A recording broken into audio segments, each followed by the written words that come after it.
काम क्रोधाने आपलं चित्त ज्या वेळेला व्यस्त व्यतीत होतं त्यावेळेला त्याचा परिणाम एकच असतो, ते म्हणजे दुःख आहे. आपली ही सगळी मीमांसा कशा करता चालली आहे?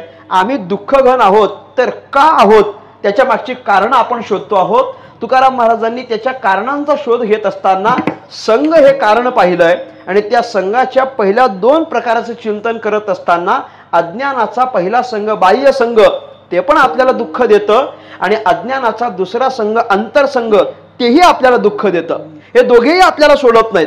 वरवरचा असलेला प्रपंच तोही आम्हाला दुःखच देणार, तो कधी सुखात ठेवत नाही आपल्याला. आम्ही किती पण ठरवलं तरी, आमचं किती पण प्रमाण पाठ असलं तरी शेवटी त्याचं स्वरूप कधीच बदलत नाही की नाही, कधीच नाही. संसार दुःख मुळ चौकडे इंगळ, विश्रांती नाही कोठे, रात्रंदिवस तळमळ.